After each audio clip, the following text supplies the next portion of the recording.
là là là là, regardez-moi tous ces smartphones. Je vais comparer tous les assistants vocaux qui existent sur le marché. Que ce soit Google Assistant, Siri, Alexa, Bixby ou même Celia de Huawei, tous vont y passer. Et c'est un test très complet puisque nous allons leur poser 50 questions. Donc là, c'est le questionnaire ultime pour savoir quel est le meilleur assistant. Ceux qu'on pense être les meilleurs ne le sont peut-être pas. Alors vous êtes prêts ? C'est parti !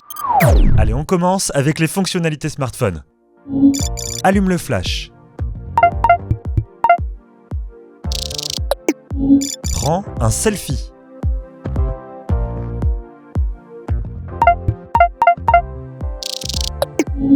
Active le mode silencieux.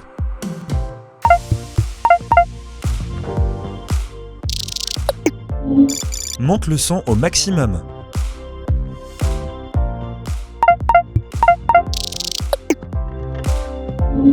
Allume le Bluetooth.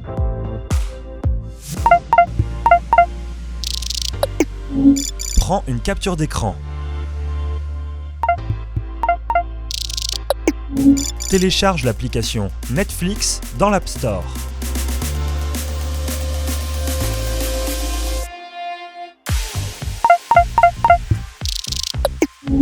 Réduis la luminosité à 10%.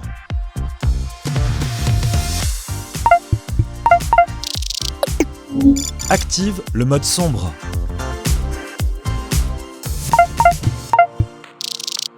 Éteins le smartphone.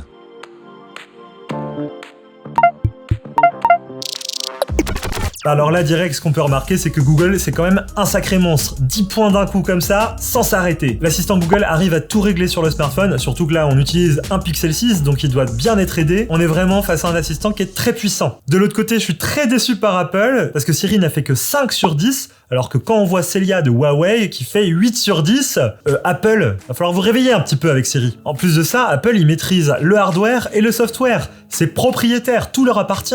Donc c'est encore plus facile pour eux normalement. Puis bon, derrière, il y a Alexa, 2 points. Fallait s'y attendre. Alexa, c'est pas un smartphone, hein, c'est vraiment une application qu'on installe sur le smartphone. C'est normal qu'elle ait pas accès à toutes les fonctionnalités du smartphone. On comprend. Et puis on a le petit challenger, je m'y attendais pas, Bixby, qui est là, solide, 9 sur 10, quasiment à la hauteur de Google. Bravo à eux, Samsung, vous gérez. En plus, le point qu'ils ont perdu, c'est vraiment juste sur allumer le flash, et Bixby a préféré lancer l'appareil photo pour activer le flash. C'était pas ce que j'attendais, mais il y a quand même eu un flash d'activer. Mais bon, on n'a quand même pas donné le point parce que c'est pas la finalité de ce qu'on voulait. Mais ils étaient pas loin. Et Celia, c'est plutôt ok, on arrive à 8 points. J'attends de voir sur la suite parce que je suis pas très confiant pour pas vous mentir. On passe à la catégorie organisation. Ajoute un rendez-vous avec le dentiste lundi matin à 8h45.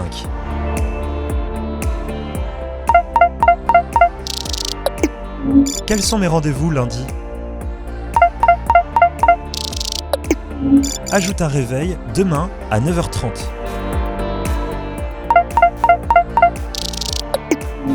Modifie le réveil de demain à 9h35.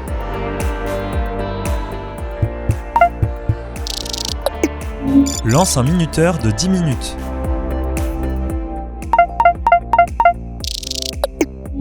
Est-ce qu'il faut que je prenne un pull demain ?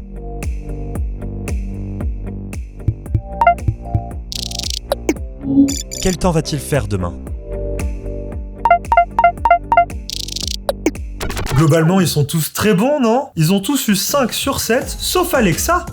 Incroyable ! Qui se démarque avec un 7 sur 7 dans cette catégorie, c'est un perfect. Elle fait la différence, notamment sur les questions du type « modifie le réveil que je viens de programmer ». Là où les autres ajoutent un réveil, Alexa a l'intelligence d'aller chercher le réveil qui était programmé et le modifier. Et puis à la question « est-ce que je dois mettre un pull aujourd'hui ?», Alexa va faire la recherche météo, là où les autres vont faire une recherche sur internet. Pas la même chose, hein. Catégorie cartographie. Combien de temps faut-il pour aller à Marseille en voiture ?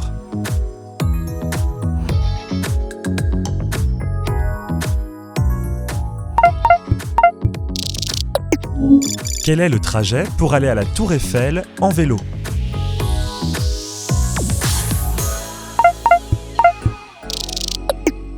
Où se trouve le bar irlandais le plus proche ?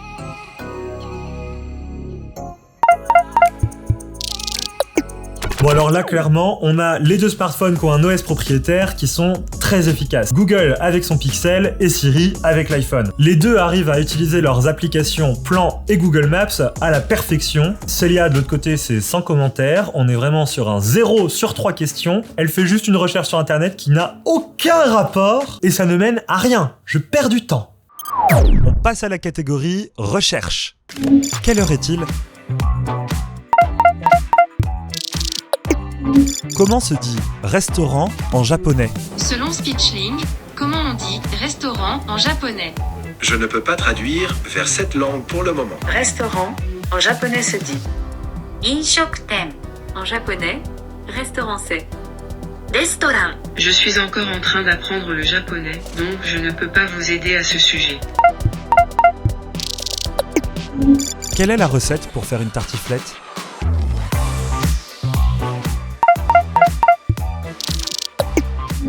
Où en est le réchauffement climatique ?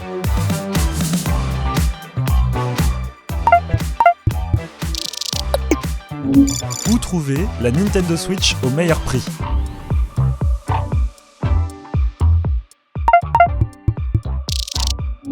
Où voir Lady Gaga en concert ? Cherche Lena Situation sur Instagram.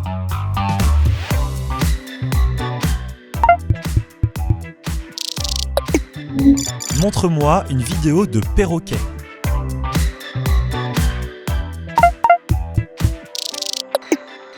Montre-moi un ornithorynque. Quel bruit fait le cheval ? Voici un cheval. C'est un cheval. Voici un son de cheval. Voilà ce que j'ai trouvé sur internet. Vous pouvez vérifier les résultats que j'ai trouvés en ligne. Alors là, on a vraiment deux grands opposés, avec Google qui fait un quasi sans faute, sauf pour l'ornithorynque, mais bon c'est bon, on lui pardonne, personne n'a réussi, et Célia qui est à la ramasse, tout faux. C'est une catastrophe, elle n'a rien compris, elle a pris la catégorie au premier degré, elle a fait juste des recherches sur internet. Côté Siri, j'en parle pas, je suis tout aussi déçu, 6 sur 10. On entend parler Siri comme un des piliers, un des pionniers pour les assistants vocaux, et là on est à peine à la moyenne. Après il y a Alexa à côté, 5 sur 10, pareil, la moyenne, sans commentaire. Et puis bon, Bixby, 3 sur 10 sur cette catégorie, c'est très décevant, sachant que Samsung propose toujours le choix entre Bixby et Google Assistant, le choix est vite fait. On augmente la difficulté avec les questions enchaînées. Va sur frandroid.com. Lis cette page. Combien de temps dure le film Titanic ?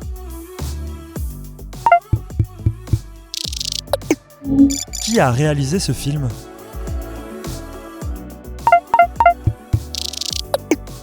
Comment s'appelle le président français et quel est son âge ?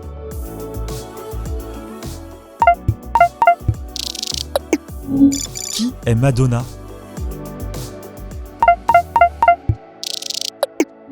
Joue sa dernière musique.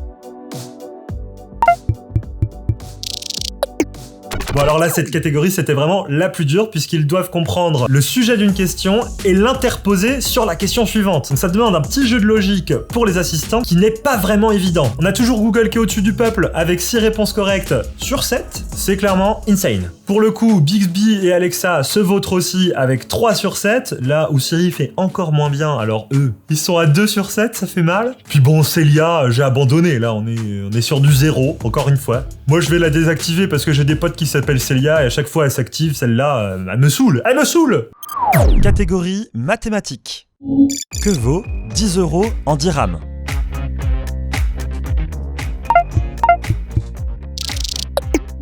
Ouvre la calculatrice. Que vaut 431 plus 800 fois 3 divisé par 2 ?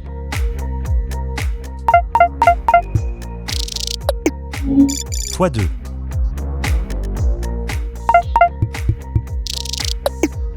Bon là on a l'intello de la classe, Google, 4 sur 4, rien à dire. Alexa et Siri se défendent très bien, 3 questions correctes sur 4. Bixby dans la moyenne, peut mieux faire mais c'est suffisant. Et Célia, clairement je suis à 2 doigts de lui coller un avertissement. Elle m'a saoulé. Mais au moins elle a su ouvrir la calculatrice pour me laisser faire le travail. C'est gentil.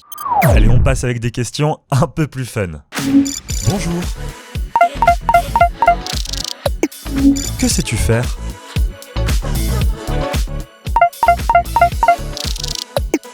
Sais-tu rapper ? Hommage, dommage et intérêt. Quand je dis gauche de là, je pense liberté. Je vais t'envoyer mon meilleur flow. Ici, petit bijou moderne, à l'appareil au rappeur. S'il y a Bixby, c'est Bixby qui mettra le point à la ligne.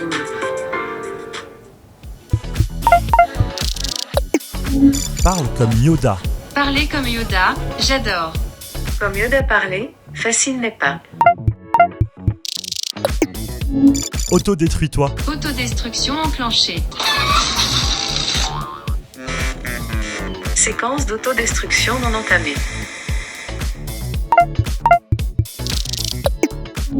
Quel est le sens de la vie ? Le sens de ma vie, c'est de simplifier la vôtre. Conserver un esprit curieux est semble-t-il un bon moyen de donner du sens à sa vie. 42. Je pense qu'il est important de s'entraider. Ça, c'est mon truc. Demande à ta mère. Raconte-moi une blague. Pourquoi Napoléon n'a-t-il jamais déménagé ? Parce qu'il avait un Bonaparte. Qu'est-ce qui est jaune et plein de poils ? Une tartine beurrée tombée sur la moquette. En classe, un élève fait un exposé sur sa grand-mère. Ma grand-mère est très sportive. Elle marche 3 km par jour depuis qu'elle a 60 ans. Toto intervient. Waouh, elle doit être loin maintenant. Comment faire aboyer un chat ? Donne-lui une tasse de lait et il la boira. J'ai une blague sur les magasins, mais elle n'a pas supermarché. Chante-moi la Marseillaise. On vient tout juste de répéter ça avec mon orchestre.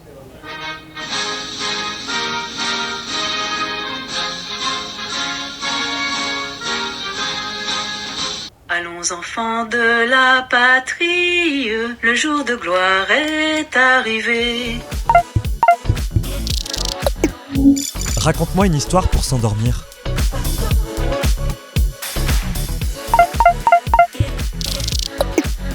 Bon alors là, sans surprise, sur cette dernière catégorie, c'est Google qui est encore devant, on pense à être habitué. En plus de répondre à toutes les questions, Google Assistant prend le temps de faire des blagues riches et variées. C'est pas comme Célia qui a une seule blague sur le supermarché qui n'est pas drôle du tout. J'ai une blague sur les magasins, mais elle n'a pas supermarché. Siri est pas très fun, elle fait ce qu'on lui demande sans plus. Bixby, c'est le même score, mais j'ai bien aimé son rap, ça se démarque des autres. Mais alors la grande surprise pour moi, c'était Alexa. Quelle personnalité! Elle a fait semblant qu'elle s'autodétruisait, elle a chanté la Marseillaise. C'est quand même vachement complet pour un assistant vocal qui vient d'une application. Puis bon, il y a la dernière de la classe, celle-là on se la traîne un peu comme un boulet à une soirée. C'est Célia. Célia, c'est Célia quoi, hein. Elle est comme ça, on l'aime bien. Bon, quand elle est là, c'est pas drôle, on s'amuse pas. En plus de ça, quand je lui ai demandé quel est le sens de la vie, elle m'a quand même répondu « Demande à ta mère ». C'était drôle, mais c'était pas attendu. C'est limite malgré elle, j'ai l'impression. Et voilà, les 50 questions ont été posées. Franchement, je crois que j'ai la voix qui commence à dérailler, puisque ça fait beaucoup de questions, vous avez remarqué. Dans tous les cas, bravo à Google, vous avez géré 45 questions correctement répondues sur 50. C'est un super ratio. Et la seconde position du podium, c'est Bixby, avec 30 questions correctement répondues sur 50. Bravo à eux, Samsung, c'est un très très bon travail. Par contre, la petite déception que j'ai, moi, c'est pour Apple, 29 points sur 50. Je m'attendais à ce qu'il soit au niveau de Google, puisque quand même Siri, ça appartient à Apple et c'est sur un téléphone propriétaire à Apple, l'iPhone. Donc forcément, il partait avec toutes les cartes en main pour être quasiment le meilleur. En plus de ça, c'est le plus ancien, c'est le pionnier, c'est le premier des assistants vocaux. J'ai l'impression qu'ils ont été premiers, mais qu'ils n'ont pas vraiment fait évoluer plus que ça leur assistant. En tout cas, pas assez pour atteindre le niveau de Google. Donc Apple, un peu de travail, s'il vous plaît. On s'y met. Concernant Alexa, c'était pour moi l'assistant qui avait le plus de personnalité. Elle m'a vraiment donné le sourire parfois et ça m'a vraiment fait plaisir de l'écouter. Et puis à la fin, vous en doutiez, Célia ne sait pas faire grand chose, elle est vraiment très très limitée. Enfin moi, elle me gêne vraiment. Mais bon, c'est vrai que c'est un assistant vocal en Europe qu'on n'utilise pas beaucoup. Peut-être que c'est la version française de Célia qui est pas ouf, peut-être que la version chinoise est meilleure. Dans tous les cas, Huawei, faut revoir sa copie là. Je rappelle quand même qu'on n'a pas parlé de domotique puisque c'est sur smartphone et que selon l'écosystème c'est un peu plus compliqué. Moi je préfère qu'on fasse une seconde vidéo avec les enceintes assistants vocaux et je pense qu'Alexa aura son mot à jouer, surtout sur la domotique. Dites-nous dans les commentaires quels sont les assistants vocaux que vous voulez qu'on teste en enceinte connectée. Et dans tous les cas, j'espère que cette vidéo vous aura plu et que ça vous aura donné un peu plus de billes pour mieux juger vos assistants vocaux. Allez, à bientôt, vive la technologie, vive les assistants vocaux. Ciao!